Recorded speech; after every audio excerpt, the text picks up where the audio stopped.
Assalamualaikum warahmatullahi wabarakatuh. Kami dari kelompok 2 ingin membahas tentang teori behavioristik. Di sini saya tidak sendiri karena terdapat teman-teman saya, yaitu Meliani Dwi Afifa, Ada Risma Ayu Silviani, Fadila Eka Cahya Akila, Sifa Urohma Amiyati, Nindi Rizky Amalia, dan Al-Salimatu Syakdia.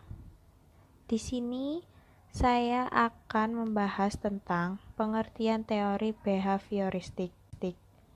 Menurut teori behavioristik, belajar merupakan suatu proses perubahan tingkah laku sebagai akibat dari interaksi antara stimulus dan respon. Dengan kata lain, belajar merupakan bentuk perubahan yang dialami siswa dalam hal kemampuannya untuk bertingkah laku dengan cara yang baru sebagai hasil dari interaksi stimulus dan respon.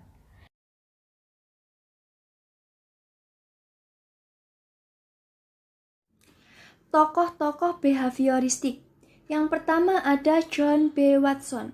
Menurut Watson, belajar sebagai proses interaksi antara stimulus dan respon.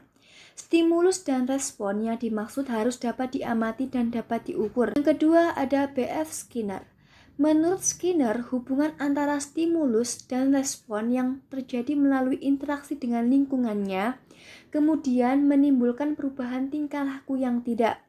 Menurutnya, respon yang diterima seseorang tidak sesederhana demikian, karena stimulus-stimulus yang diberikan akan saling berinteraksi.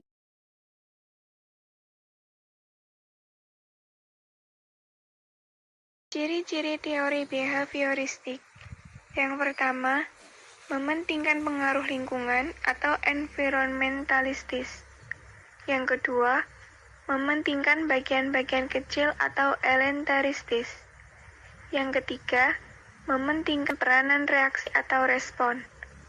Yang keempat, mementingkan mekanisme terbentuknya hasil belajar.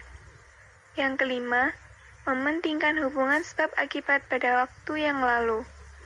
Yang keenam, mementingkan pembentukan kebiasaan.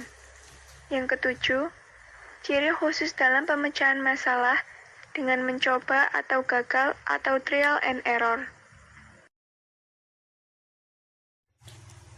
Kekurangan teori behavioristik. 1. Teori ini dianggap dekat dengan psikologi belajar daripada teori belajar, sehingga dianggap susah untuk dipahami. 2. Teori ini susah dipraktekkan secara murni. 3. Teori ini tidak menyeluruh dipraktekkan di semua tingkatan pendidikan. 4. Teori ini sulit dipraktekkan khususnya di tingkatan lanjut. Kelebihan teori behavioristik. 1. Dapat meningkatkan motivasi. 2. Dapat meningkatkan kemampuan siswa dalam memecahkan masalah. 3. Membantu guru mengenal siswa secara individu. 4. Dapat melihat tingkat perkembangan kognitif.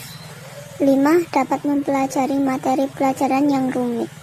Penerapan teori behavioristik dalam pembelajaran. Yang pertama, menentukan tujuan dan indikator.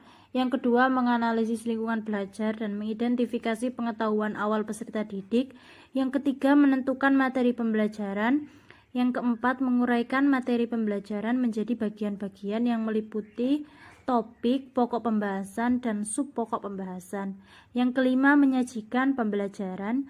Yang keenam, memberi stimulus kepada peserta didik. Yang ketujuh, mengamati dan mengkaji respon yang diberikan peserta didik.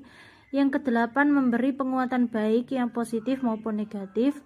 Yang kesembilan, memberikan stimulasi ulang. Dan yang terakhir, mengevaluasi hasil belajar peserta didik.